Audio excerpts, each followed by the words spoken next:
She never imagined rejection could be so quiet. There were no shouted insults, no dramatic exits, no broken chairs or thrown flowers. Just a pause that lasted a little too long, eyes avoiding hers, and a sentence spoken carefully. As if kindness could soften cruelty. They said it wasn't personal. They said circumstances had changed. They said life required practical decisions. What they meant was simple. She was paralyzed. And that made her inconvenient.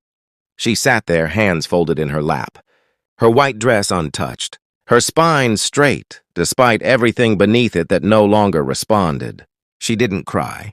She had learned long ago that tears made people uncomfortable, and discomfort often turned into judgment. So she nodded, thanked them for their honesty, and allowed herself to be wheeled away from a future she had already mourned in smaller ways. Her fiancé never looked at her again. That was the moment she understood something painful and permanent. Love, for many people, came with conditions they never admitted until it was too late. She returned home alone. The dress stayed on for hours, not because she couldn't remove it, but because she needed time to accept that the world had once again decided what she was worth. Outside, life continued. Inside, everything was still. The next morning, she logged into work. She had always worked harder than required. She reviewed files others rushed through. She double-checked compliance logs no one thanked her for. Working remotely meant she was easy to forget, easy to overlook, and easier still to blame. That invisibility had protected her before. Now it made her vulnerable. An internal email circulated about missing approvals and data discrepancies. Her name appeared subtly, never directly accused, but always adjacent. She noticed the pattern immediately. Someone wanted distance from responsibility, and she fit the role perfectly. She emailed her supervisor politely, attaching records, timestamps, and approvals. The reply came hours later. Short, cold, non-committal. Then HR scheduled a call. The call wasn't about facts. It was about tone. About concerns, about optics. She listened as if hearing someone else's story. When they terminated her contract, they thanked her for her service and wished her well. The call ended. Just like that. No appeal, no investigation, no dignity. She sat in silence, staring at a screen that now displayed nothing. In a single week, she had lost love, income, and reputation, and she had done nothing wrong. Inside the company, gossip traveled faster than truth. People whispered about her accident, her failed wedding, her mistakes. Sympathy sounded rehearsed. Silence sounded honest. There was one person who didn't speak at all. He worked in a department no one noticed unless something broke. A single father, quiet, dependable, never late. He had learned how to listen without interrupting, how to observe without being seen. Life had taught him that loud people often miss the truth. He noticed the inconsistencies immediately. Files didn't disappear randomly. Approvals weren't lost by accident. Patterns emerged when someone took the time to look. And he did. At home, his daughter slept while he cross-checked logs. He wasn't paid for this. No one asked him to do it. But something about the dismissal felt wrong. Too clean. Too convenient. He remembered the company meeting weeks earlier, where senior management rushed a launch despite warnings. He remembered being told to just make it work.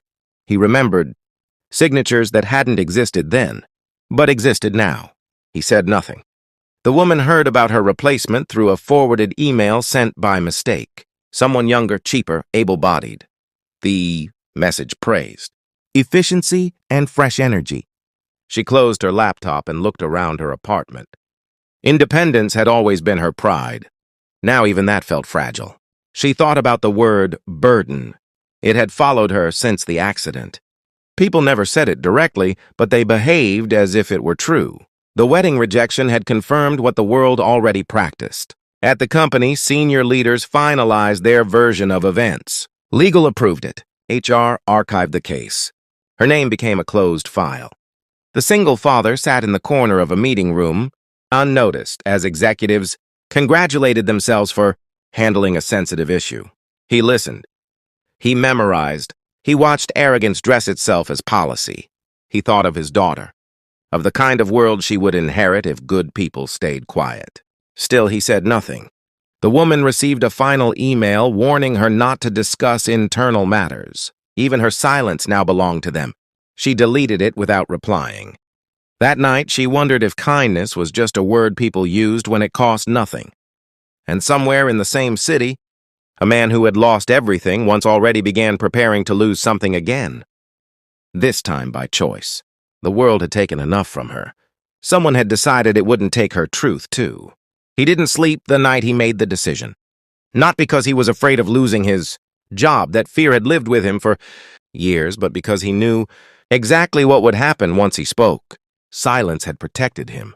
Breaking it would cost him stability, reputation, and possibly the fragile balance he had built for his daughter. By morning, he had already organized everything. Time-stamped logs, archived emails, server access trails, approval chains that proved the truth had been rewritten after the fact. It wasn't speculation. It wasn't emotion. It was undeniable. He didn't go to HR. He didn't go to his manager. He had seen what happened to people who trusted systems designed to protect power, not truth. Instead, he sent everything directly to the external regulators overseeing corporate compliance. And he did one thing that made it impossible to ignore. He signed his name.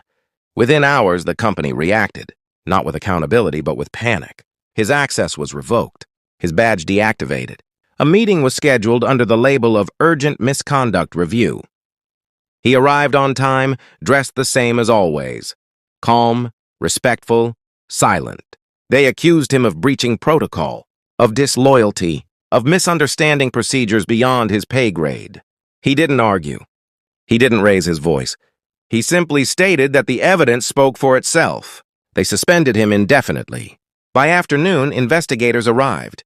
What the company couldn't control was how quickly lies collapsed under scrutiny. Metadata doesn't feel pressure. Systems don't lie out of loyalty. And facts don't disappear just because someone important wants them to. Emails resurfaced. Original approvals reappeared. The timeline exposed intent, not error. And the woman they had discarded received a call. At first, she assumed it was another warning, another reminder to stay silent. Instead, the voice on the line asked her to confirm details only she could know. Dates, processes, decisions. She had flagged and documented. For the first time in weeks, someone listened without judgment. By the end of the day, the narrative had reversed. Executives were placed on leave. Legal teams shifted tone. HR reopened files they claimed were closed permanently. The word mistake vanished, replaced by misconduct. She was cleared completely. Not quietly, publicly. The company issued a formal statement, acknowledging wrongful termination and reputational harm. Compensation followed. So did offers, promotion, visibility, leadership roles she had never been considered for before. She declined most of them. What she accepted was her name being restored. She asked one question and one only. Who reported it? They hesitated before answering. Not because it was confidential, but because they didn't expect her response. She didn't cry. She didn't smile. She simply nodded, absorbing the name of a man she had never really noticed. A single father, quiet, facilities and data oversight. When she finally met him, he stood awkwardly, clearly uncomfortable with attention. He tried to leave quickly, apologizing for causing disruption. She thanked him. He brushed it off, said anyone would have done the same. She didn't argue. She understood silence well enough to recognize when humility wasn't false. The company offered him reinstatement with advancement. He refused. Not out of anger, but clarity. He asked only for his suspension to be removed from record and for flexibility to continue caring for his daughter. They agreed. No awards were given, no headlines written, and that was exactly how he wanted it. The woman returned home that evening with something she hadn't felt since before the accident. Not hope, not happiness, respect. Her worth had been questioned, measured, and dismissed by people who believed power defined truth. It took one person with nothing to gain to remind the world otherwise. She never married the man who rejected her. She never needed to. She built a life that didn't ask permission to exist, and the single father returned home to his daughter, cooked dinner, helped with homework, and slept peacefully knowing that when it mattered most, he hadn't looked away. The moral was never spoken aloud, but it lived quietly in every choice that followed. Kindness isn't loud. Justice doesn't need applause. And sometimes, the most powerful thing a person can do is refuse to stay silent when silence is convenient.